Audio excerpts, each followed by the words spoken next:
오늘 마가복음 1장 1절부터 8절 말씀을 가지고 그리스도의 복음의 시작이라는 제목으로 함께 은혜를 나누고자 합니다. 이제 마가복음 강해를 시작합니다. 제가 대충 계획을 짜놨는데 한 1년 반 정도 걸릴 것 같습니다. 전체를 하려면. 어쩌면 중간에 끊을지도 모르고요.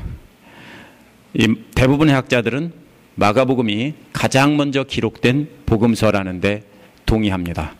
약 AD 70년경에 기록된 것으로 봅니다. 뭐 어떤 사람은 60년이라고 어떤 사람은 70년이라고 하지만 정확히 알 수는 없습니다. 마가복음이 그러면 기록되기 전에는 어떻게 됐느냐 하면은 그때는 구두로 전달이 됐습니다. 어떤 사람은 글로 쓴 성경이 먼저 있었을 것이다 라고 주장합니다. 왜 그러냐면은 마태, 마가, 누가를 보면은 비슷한 내용이 있었기 때문에 거짓말로 꾸며 쓰는데 어떻게 이렇게 비슷할 수가 있냐? 그러면은 누군가가 어느 한 가지를 보고 누군가가 창작한 하나의 자료가 있는데 그걸 보고 셋이 베꼈기 때문에 비슷할 것이다. 이따위 소리를 합니다. 이것을 뭐 큐라고 하기도 하고, 제가 신약성서 사본학을 연구하고 신약성서를 연구한 사람으로 아무리 보아도 그런 건 없습니다. 왜 비슷하냐? 한번 유심히 대조를 해보면요, 비슷한 것이 똑같은 게 아니에요. 마치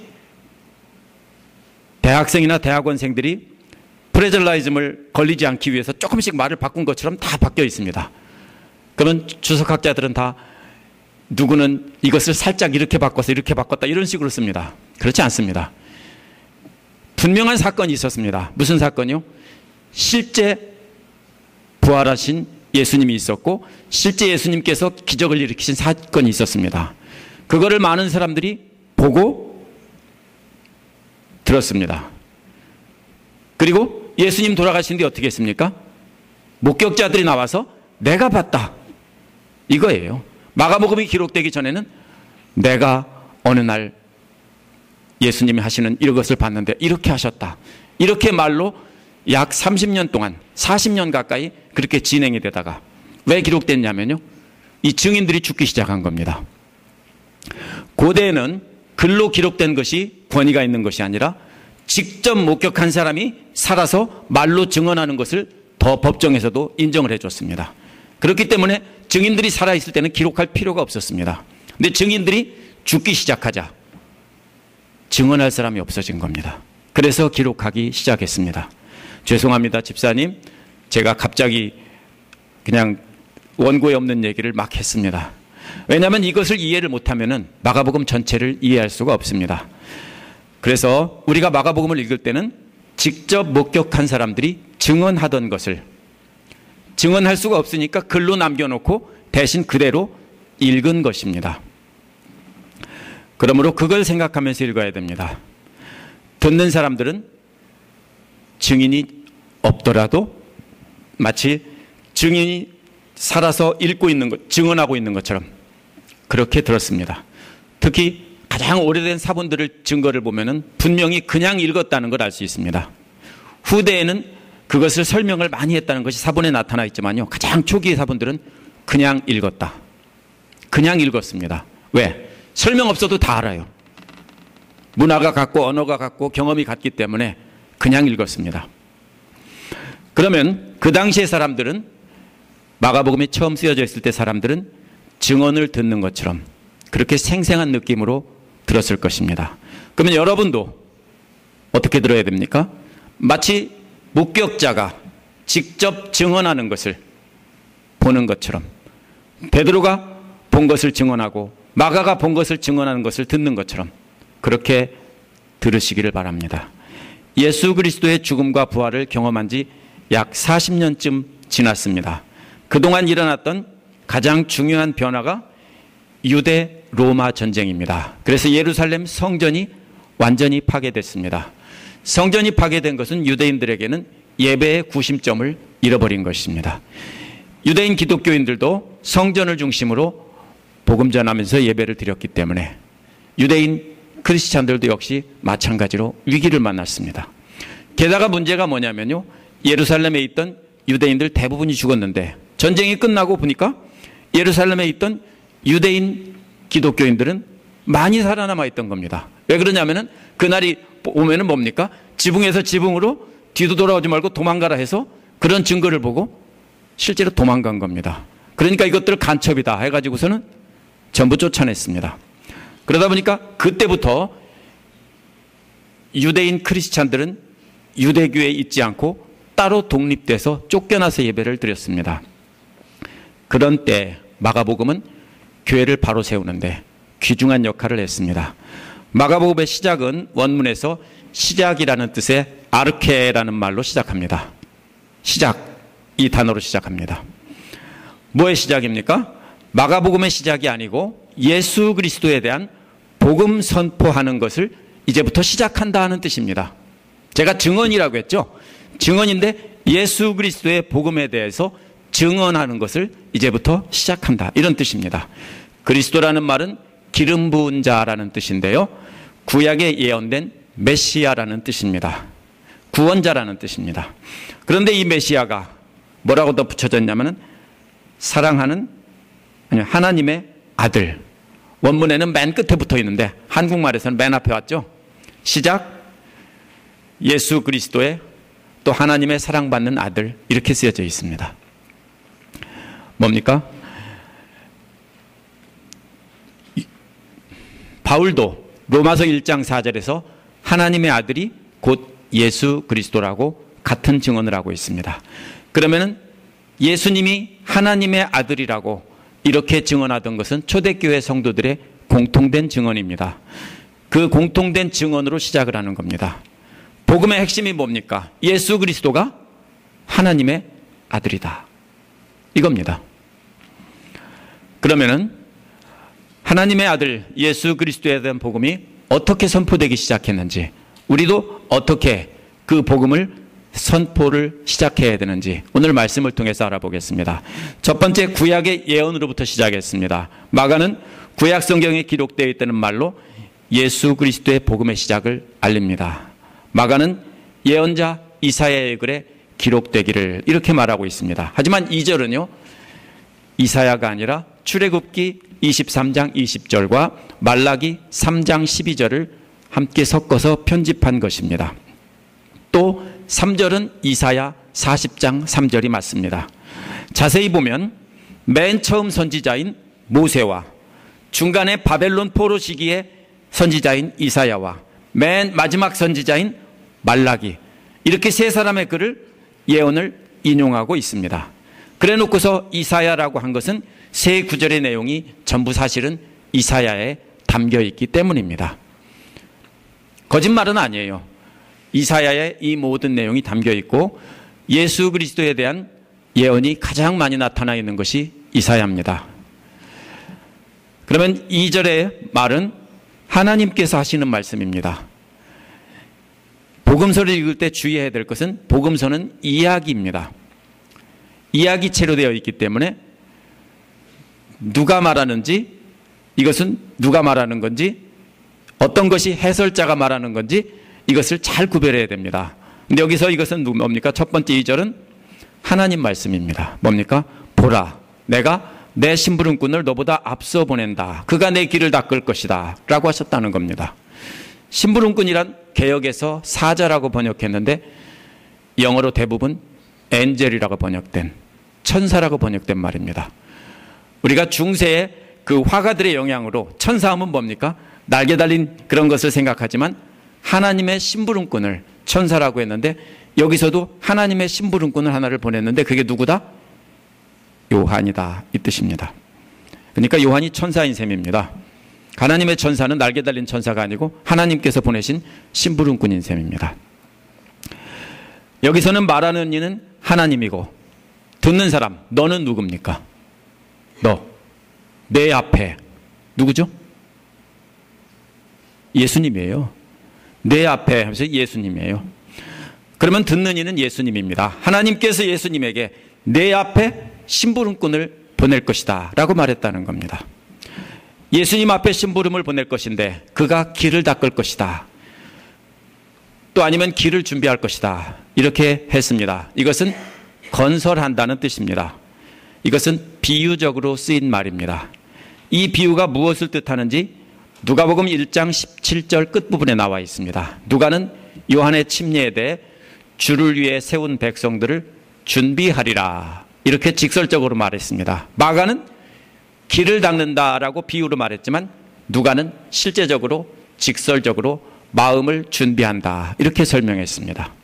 누가는 심부름꾼 요한에 대해서 엘리야의 심령과 능력으로 주님 앞에 오는 자라고 구체적으로 말했는데 누가와 마가의 기록을 대조를 해보면 길을 만든다는 말은 영적으로 준비되게 한다 이 뜻입니다.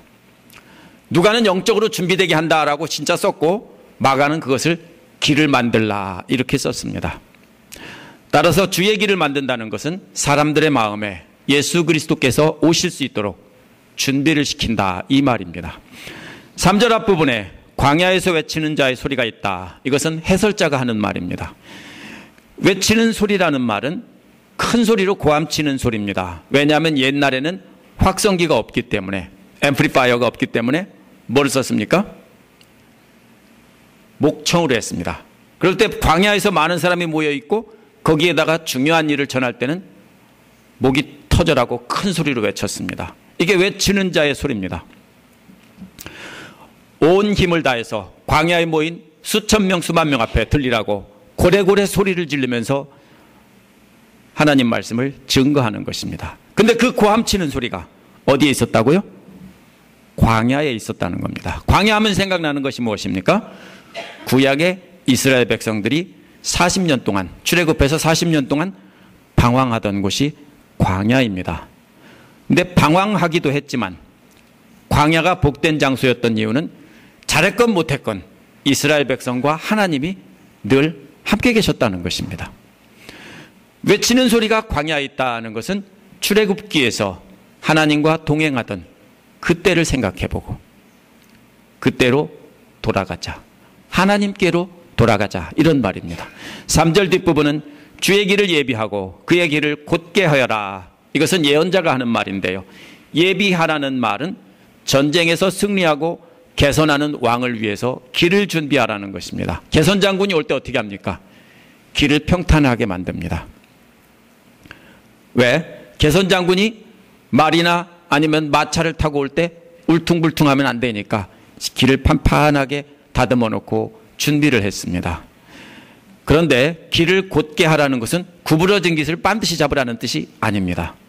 이거는 길을 두들긴다는 소리예요. 길을 왜 두들겨요? 아실 거예요, 나이 드신 분들은. 옛날에 포장도로가 없을 때는요, 흙길인데 비만 오면 질척질척하죠. 그래서 자갈을 뿌리고 두들겼어요. 뭡니까? 롤러 같은 걸로 이렇게 누르고 해서 돌이 박히게 해서 단단하게 만들었죠. 그런 것처럼 길에 흙을 어떻게 됩니까? 단단하게 다져 누른다는 뜻이에요. 그렇다면 곧게 한다는 것은 이걸 반드시 하는 게 아니라 뭡니까? 울퉁불퉁한 것을 평탄하게 만든다는 뜻입니다. 왜? 우리 주님이 오실 때 편안히 오실 수 있도록 준비하라는 겁니다. 그럼 실제로 길을 만드는 게 아니라는 거라고 했죠? 마음이 울퉁불퉁하면 주님 오실 때 불편하잖아요. 마음을 미리 평탄하게 만들어 놓으라 이런 뜻입니다. 무슨 뜻입니까? 회개하고 주님 맞을 준비를 하라 이런 뜻입니다. 회개를 하면 마음이 뭡니까? 울퉁불퉁한 게 아니라 어떻게 돼요? 평화를 이루게 되죠. 그래서 마음의 평화를 이루고 주님을 맞아들일 준비를 하라는 뜻입니다. 출애굽기에 보면 하나님은 이스라엘 백성을 약속의 땅으로 인도하기 위해 광야에서 함께 하셨습니다. 요한이 회개의 침례를 선포하던 당시에 예루살렘의 제사장들과 그 종교 지도자들은 권력과 야합해서 타락한 모습이었습니다. 이에 대항해서 쿰란 공동체라는 사람들은 광야에 살면서 세상과는 구별된 거룩한 삶을 살려고 노력을 했습니다. 이들은 실제로 광야에서 절제된 삶을 살면서 옛날 출애굽해서 광야에 살던 것처럼 그렇게 거친 음식을 먹고 거친 옷을 입고 거친 잠을 자면서 기도하고 말씀 보고 하는 일에 집중을 했습니다. 그들이 기록해 놓은 성경이나 여러 가지 것들이 동굴 속에 묻혀져 있다가 짠 하고 발견이 됐어요. 최대의 발견입니다. 바로 그런 사람들이었습니다. 마치 그런 것처럼 준비하자는 뜻입니다. 이제 예수 그리스도께서는 당신의 백성들을 하나님의 나라로 인도하시기 위해 다시 광야에 서신다는 겁니다. 이를 위해서 준비하는 심부름꾼이 먼저 와서 주님이 오실 자리를 준비한다는 것입니다. 근데 그 준비는 타락한 이스라엘 백성들을 하나님께로 다시 돌아오도록 하게 한다는 것입니다. 이것은 구약 성경 여러 군데에 기록되어 있는 분명한 예언의 말씀이라는 것입니다. 따라서 하나님께 돌아오는 것은 뭐부터 시작합니까? 말씀부터 시작합니다. 우리도 하나님 말씀 잘 배우고 그 말씀을 따라 믿는 것이 복음을 이 땅에 가득하게 하는 시작입니다. 말씀에서부터 시작해야지 기도로부터 시작하는 게 아닙니다. 항상 구약 성경의 말씀에서부터 우리가 시작해야 됩니다. 두 번째로는 회개를 선포함으로 시작했습니다. 두 번째 시작은 구약에 예언된 대로 요한이 나타났다 이것입니다. 다른 복음서에서는 침례 요한이라는 말에서 침례라는 말이 명사로 되어 있습니다. 다 그렇습니다. 그런데 마가만 다른 복음서와 달리 동작을 나타내는 동사 즉 분사로 되어 있습니다. 이게 뭐냐면요, 개역이나 세번역이나 대부분의 영어 성경은 전부 다 그냥 침례 요한이나 침례자 요한이라고 명사로 번역해 버렸어요. 그게 편하니까. 그런데 마가가 일부러 남이 안 쓰는 단어를 쓴 이유가 사라져 버려요. 그러면 핵심이 사라져 버립니다. 대부분 영어 성경들도 존 더 베프티스트라고 번역해 버렸습니다. 원어의 강조점이 사라졌습니다. 하지만 다행히 하나를 찾았습니다. NIV, 뉴 인터내셔널 버전에는 원어 그대로 살려서 번역했습니다. 원어를 직역하면 이런 뜻입니다. 요한이 나타났다. 광야에서 침례를 주면서 또 죄를 용서하게 하는 회개의 침례를 선포하면서. 동작이 뭡니까? 두 가지입니다. 하나는 침례를 광야에서 주면서, 또 하나는 선포하면서, 회개의 침례를 선포하면서 요한이 짜잔 하고 나타났다 이 소리입니다. 그러면 대부분의 번역들은 그 중요한 대비되는 동작 하나를 삭제해버린 셈입니다. 첫 번째 동작은 침례를 준 것인데요, 그 침례는 광야에서 주었다라고 되어 있습니다. 요한은 광야에서 침례를 주면서 등장을 했습니다. 광야에서 침례는 과거 출애굽하면서 홍해를 지나서 광야에서 있던 그 하나님과 함께하던 그 때를 생각하는 것입니다. 이제 다시 광야로 나와서 침례받고 하나님의 백성으로 거듭나라는 겁니다. 왜? 오랜 세월이 지나면서 이제는 광야 다 잃어버렸어요. 좋은 옷 입고 좋은 집에 살면서 잘 먹고 잘 살고 있는데 너네 잊어버렸냐? 그 은혜의 때로 하나님과 함께하던 그 광야로 다시 나와라, 이런 소리입니다. 요한의 이러한 침례는 출애굽에 대한 종말론적인 희망을 담고 있습니다. 요한이 두 번째로 하던 동작은 선포하는 것입니다. 침례를 주는 것과 침례를 선포하는 것이 어떻게 다를까요? 비슷한 것 같지 않아요? 침례를 주는 것과 침례를 선포하는 것. 요한이 선포하던 것은 회개의 침례입니다. 회개의 침례가 뭐예요? 침례의 목적이 있는 게 아니라 회개하라는 데 목적이 있어요. 회개하고 침례를 받으라는 것입니다. 회개란 히브리어에서 돌아선다는 말에서 온 말입니다. 하나님을 등지고 가고 있어요, 사람들이. 그런데 이제는 하나님을 향해서 돌아서라는 말입니다. 탕자가 집을 나가서 아버지를 등지고 가다가 이제 아버지 집으로 가겠다 하고 싹 돌아서는 것처럼 돌아서는 것이 바로 회개라는 말입니다. 이제는 과거에, 이제는 도시에서 살면서 하나님을 잊고 그렇게 살고 있는데 이제 광야로 나와서 과거 조상들과 함께 하셨던 그 하나님을 생각해보고 하나님께로 돌아서라, 이것입니다. 그러면 죄를 용서받게 된다는 것입니다. 죄를 용서받는다는 것은 하나님께 돌아서면 용서해 주는 것이지 침례가 죄를 용서해 주는 것은 아닙니다.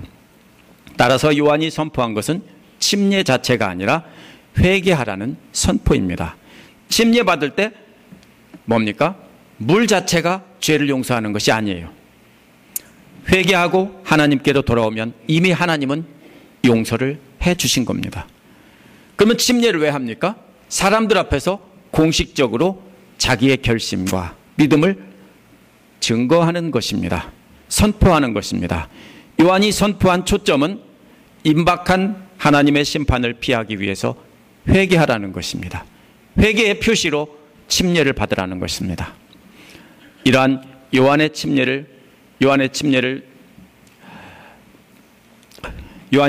주던 것과 회개를 선포하던 것이 놀라운 영향을 미쳤습니다.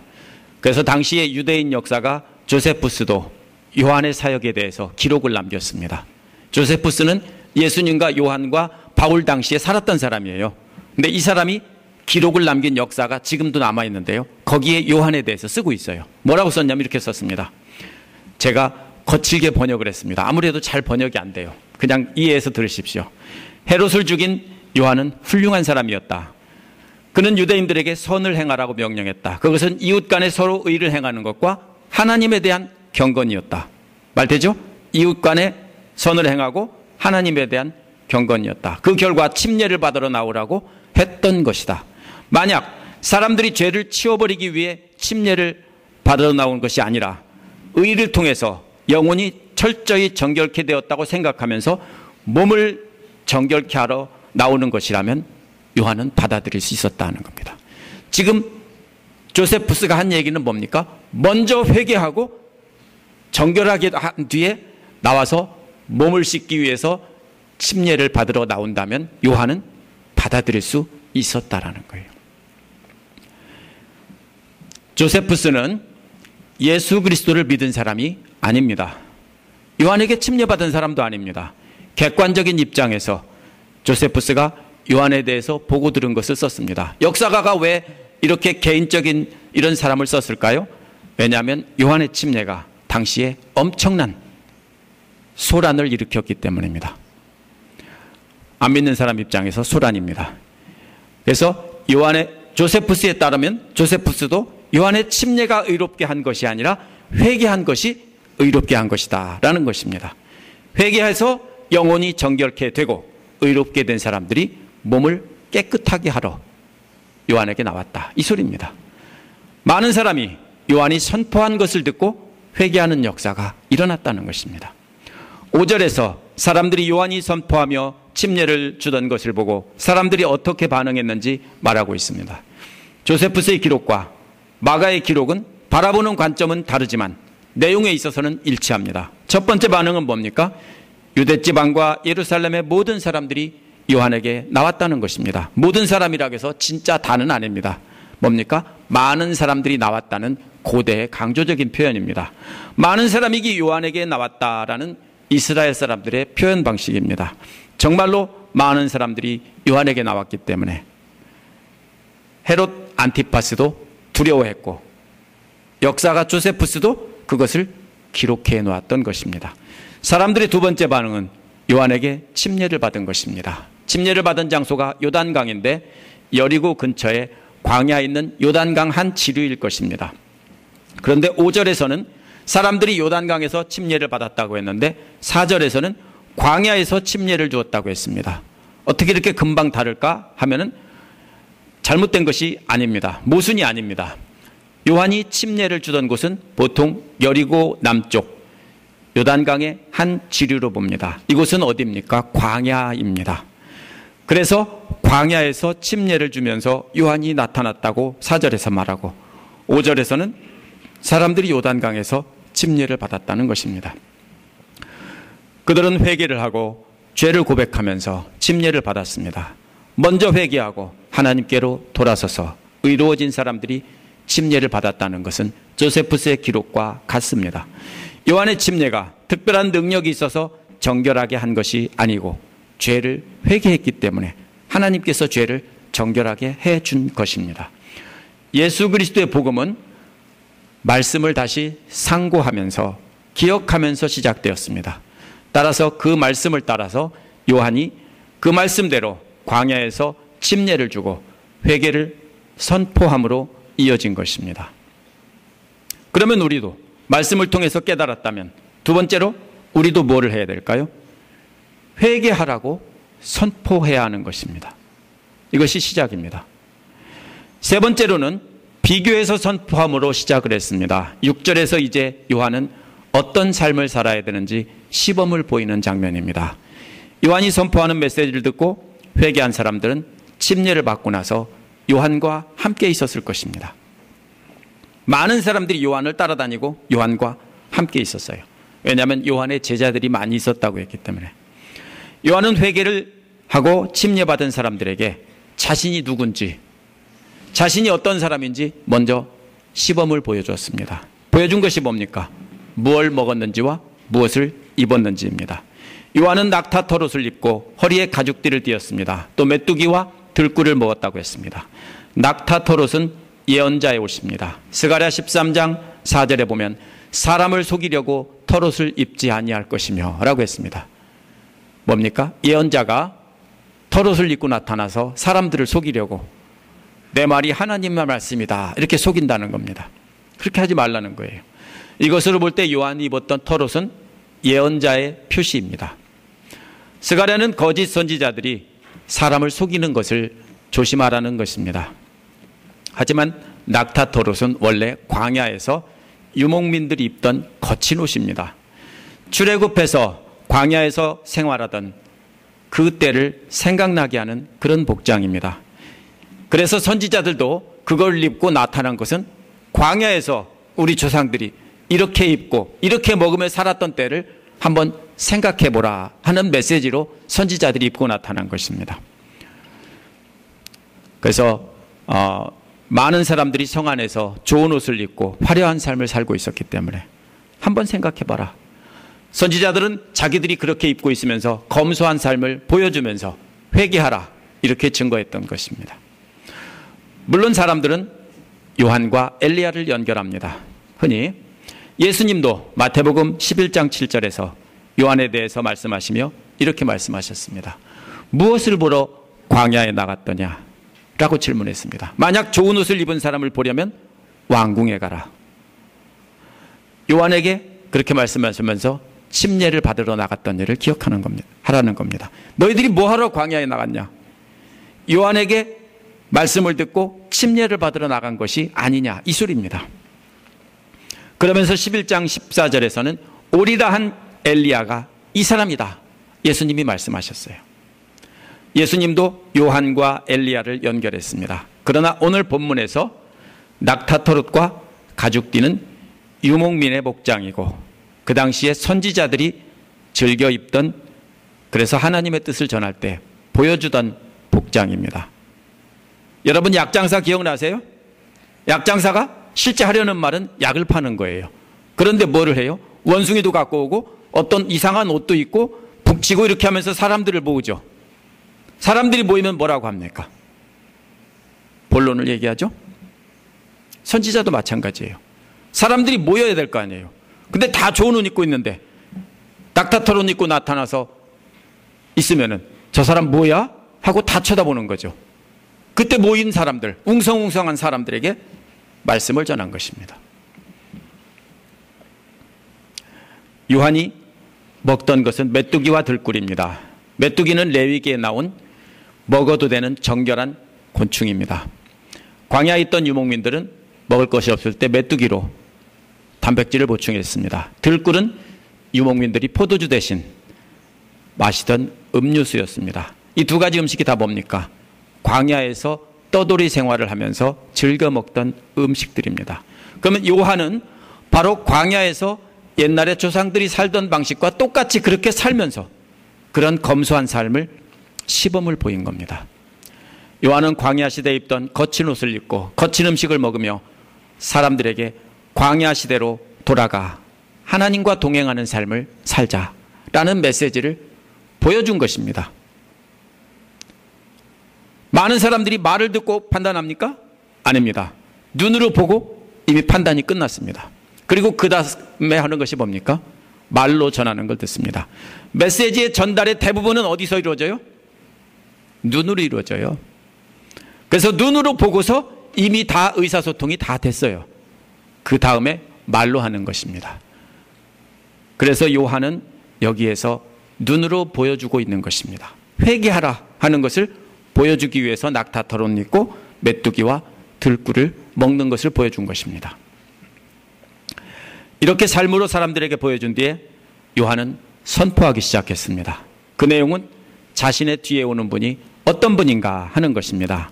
7절에서 요한이 선포한 내용은 자신보다 능력이 많으신 분이 자신의 뒤에 온다라는 것입니다. 요한의 뒤라고 하는 것은 장소가 아니라 시간을 말하는 겁니다. 시간적으로 뒤에 있으면 자기보다 능력이 많은 분이 오신다는 것인데, 능력이 많다는 말의 문자적인 의미는요, 요한 자신보다 훨씬 강력한 분이 온다 이 뜻입니다. 비교급입니다. 훨씬 강력한 분이 온다. 비교의 대상이 누구예요? 요한이에요. 요한이 나보다 훨씬 강한 사람이 내 뒤에 오신다 이 소리예요. 요한도 당시 사람들에게 매우 강력한 능력을 가진 사람이었습니다. 요한이 뭐가 강했을까요? 힘이 셌을까요? 아니면 기적을 행했을까요? 아닙니다. 요한이 가졌던 힘과 그 능력은 그런 것이 아닙니다. 요한이 선포하던 메시지를 듣고 많은 사람들이 회개한 것입니다. 요한의 메시지가 강력했다는 것을 조세푸스도 인정했고, 당시 분봉왕이던 헤롯 안티파스도 역시 인정을 하고 두려워했습니다. 따라서 요한이 자신의 능력과 자신의 뒤에 오시는 분의 능력을 비교한 것은 기적이 아니에요. 메시지예요. 생각 안 해보셨죠? 요한이 지금 사람들에게 엄청난 영향을 미치는 것은 메시지였어요. 그래서 많은 사람들이 다 회개했는데 요한이 뭐라고 말하고 있어요? 나보다 뒤에 오시는 분은 나하고 비교할 때 훨씬 강하다 이 소리예요. 그러면 그분이 전하는 메시지는 내가 전하는 것과는 비교가 안 된다 이 소리입니다. 요한도 회개하게 하는 능력에 있어서는 충분히 강한 사람이었습니다. 그의 삶과 함께 선포된 메시지는 헤롯 안티파스뿐 아니라 역사가 조세푸스에게도 강력한 아주 충격을 끼치고 전율을 느끼게 한 그런 메시지입니다. 이게 요한의 메시지예요. 그가 전한 메시지가 그렇게 강력한 것이었는데 내 뒤에 오시는 분은 자기하고는 비교도 안 된다는 것입니다. 왜? 그분은 온 세상을 변화시킬 그 메시지를 선포하실 것이기 때문입니다. 실제로 예수님께서 선포하시던 메시지는 너무도 강력해서 그 당시에 제사장들과 바리새인들과 율법학자들까지 엄청난 두려움에 휩싸였습니다. 그래서 십자가에 달아 죽인 것입니다.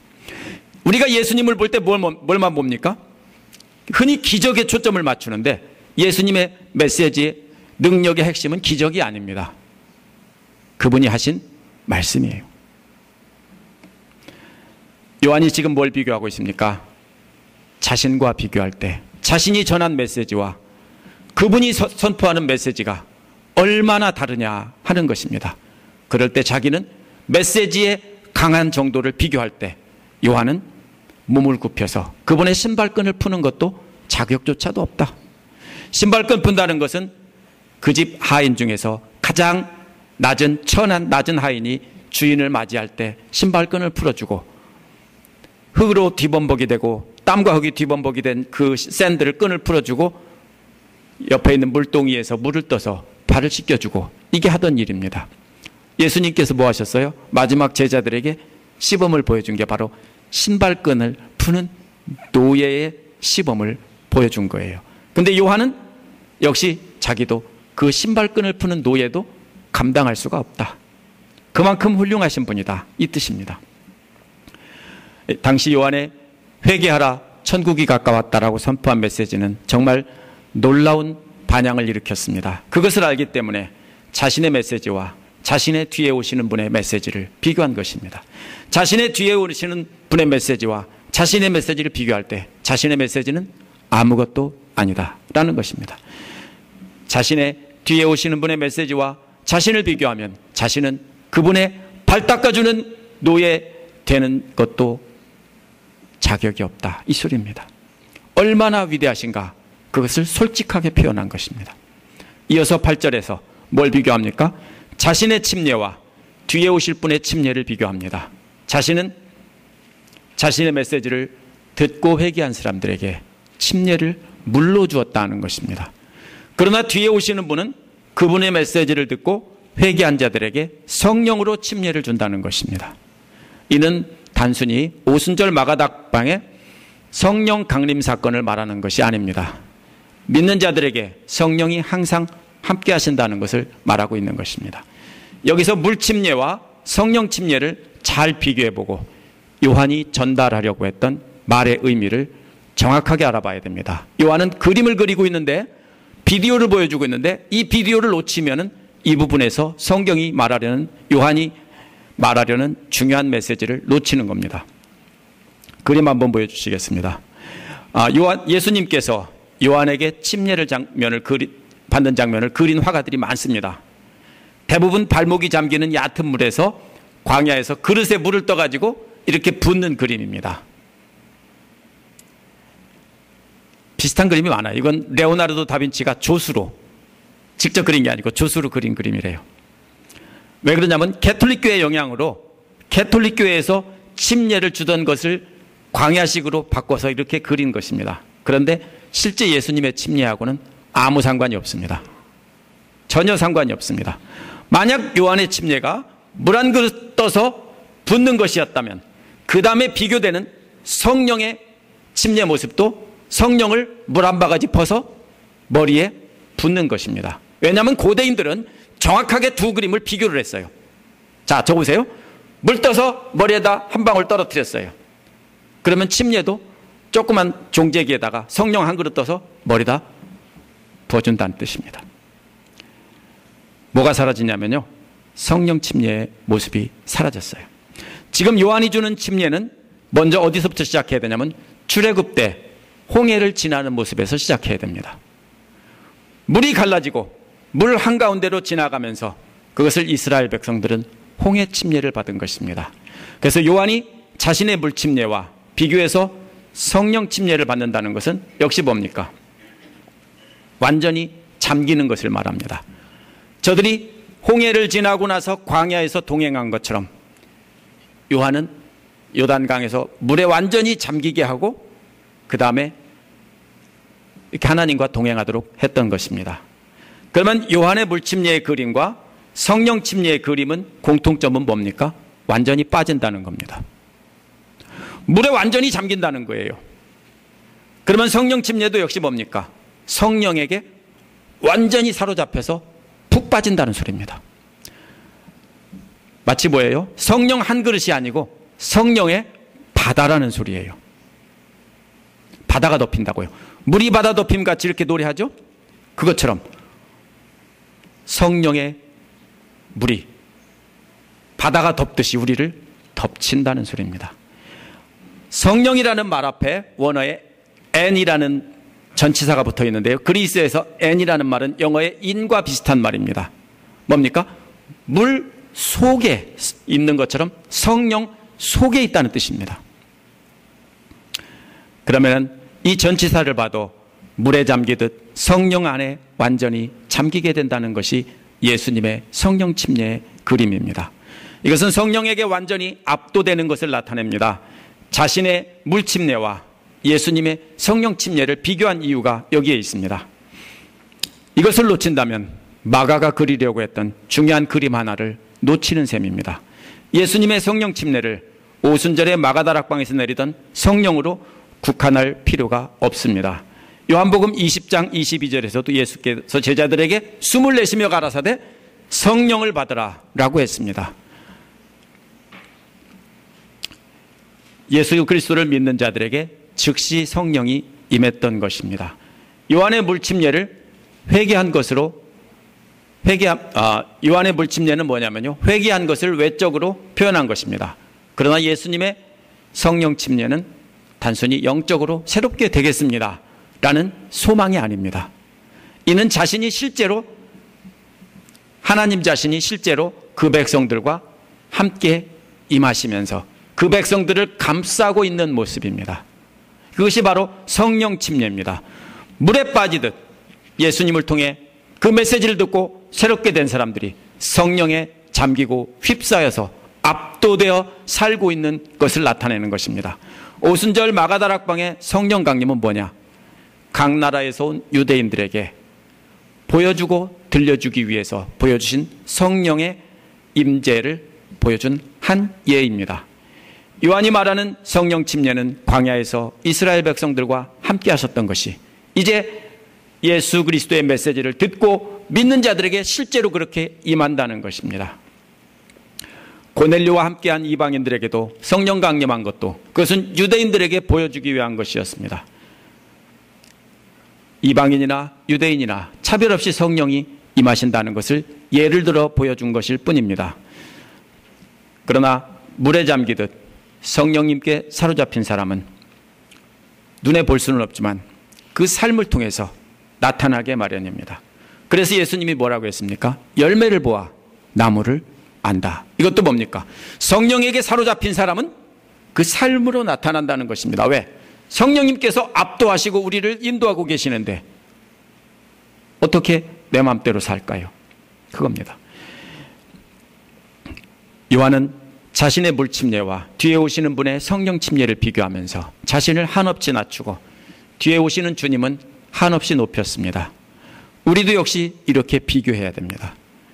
우리 자신을 한없이 낮추고 그것도 예수님께서 보여주신 그러한 겸손보다 우리를 더 낮춰야 됩니다.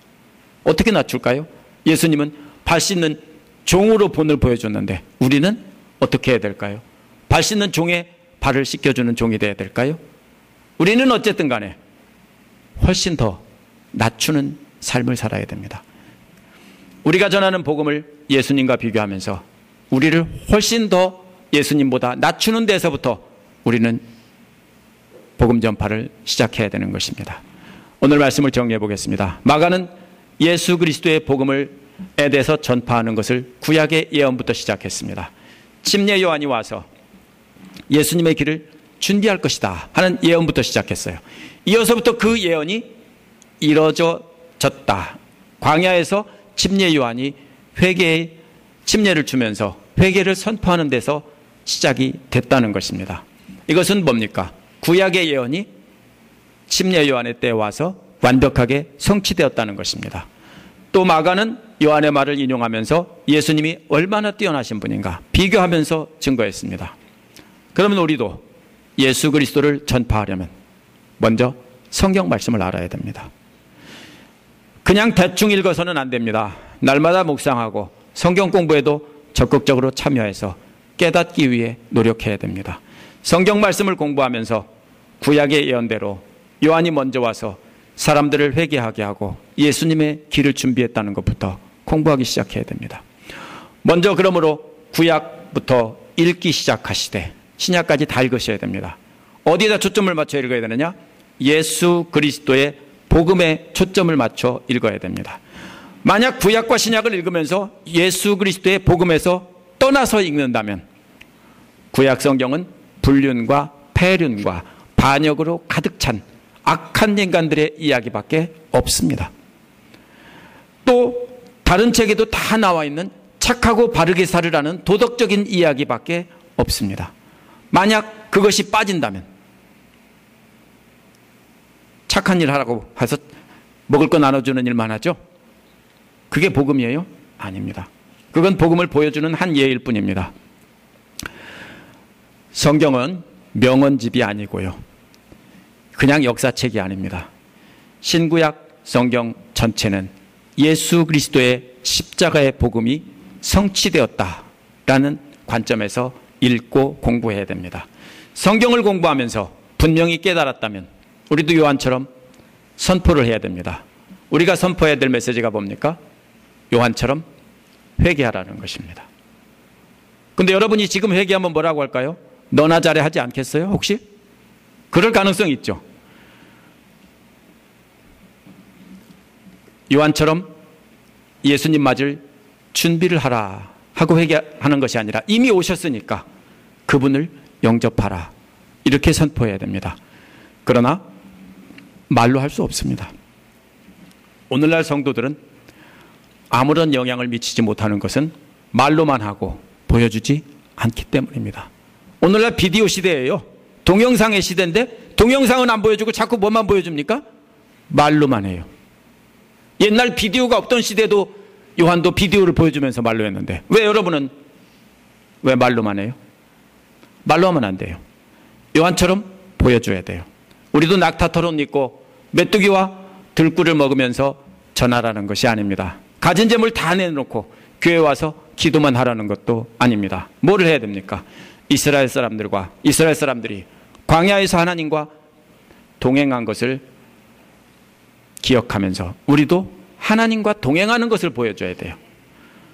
어떻게 하나님과 동행하고 있다는 것을 보여주겠습니까? 그러려면 요한 당시 좋은 옷을 입고 왕궁에 살았던 헤롯과 같이 탐욕으로 살면은 절대로 보여줄 수 없습니다. 우리도 욕심을 버리고 요한처럼 광야 같은 삶을 살아야 합니다. 여러분의 삶을 보고 감동이 돼서 다가온 사람에게 예수님이 얼마나 능력 있는 분인지 증거해야 됩니다. 여러분이 보여준 삶이 예수님과 비교할 때 아무것도 아니라고 전해야 됩니다. 예수께서 증거하신 말씀들이 얼마나 큰 능력 있는 말씀인지 전해야 됩니다. 그런데 만약 여러분들이 침례 요한처럼 사람들에게 삶을 통해 보여주고 말로 들려줘서 감동시키지 못한다면 여러분은 아무것도 전할 수 없습니다. 여러분이 기준점이 되시기 바랍니다. 비교라는 게 뭡니까? 기준점이 있어야 비교가 되는 것입니다. 어떤 사람이 뭐라고 그래요? 선을 하나 그려놓고 이걸 길게 해봐라. 그래놓고 거기다 뭡니까? 짧은 선 하나 긋고서 길어졌지 이러죠. 짧게 해봐라. 긴 선 하나 그려놓고 짧아졌지 그러잖아요. 기준점이 없으면 비교가 안 돼요. 우리도 역시 뭡니까? 우리가 기준점이 돼야 됩니다. 그런데 먼저 기준점이 감동이 안 되면은요, 그 다음에 더 큰 게 있다라고 할 때 누가 감동하겠어요? 기준점이 우습게 보이는데 나보다 훨씬 위대한 분이 있다. 그러면 너같이 그렇게 개판으로 사는 것보다 훨씬 위대하면 얼마나 위대하겠냐. 이렇게 되잖아요. 지금 요한의 메시지가 뭐예요? 나보다 내 뒤에 오시는 분은 비교도 안 된다는 건데, 지금 여러분의 삶과 나 훌륭하지? 근데 내 뒤에 오시는 우리 성경에 나온 예수님은 나보다 훨씬 훌륭하셔. 그래? 내가 보니까 너 하나도 안 훌륭한데? 참 바보같이 보이는데? 쓰레기같이 보이는데? 그럼 예수님은 훨씬 더 쓰레기란 소리야? 이렇게 되는 거예요. 우리가 먼저 뭐가 돼야 돼요? 기준점이 돼야 돼요. 요한도 자기를 기준으로 보여주면서 나보다 훨씬 크다 이렇게 한 거예요. 먼저 우리가 우리의 삶으로 감동을 시켜야 됩니다. 여러분이 정말로 위대하다는 것을 보여주셔야 됩니다. 여러분이 어떻게 하나님과 동행하는 삶을 살고 있는지 보여줘야 됩니다. 그때 여러분을 보고 감동이 돼서 나온 사람들에게 그 다음에 나 위대하지? 근데 나는 아무것도 아니야. 예수 그리스도는, 우리 주님은 나하고는 비교도 안 돼. 이래야 복음이 증거되는 것입니다. 이것이 바로 여러분이 그리스도의 복음을 전파하는 시작입니다. 기도하겠습니다.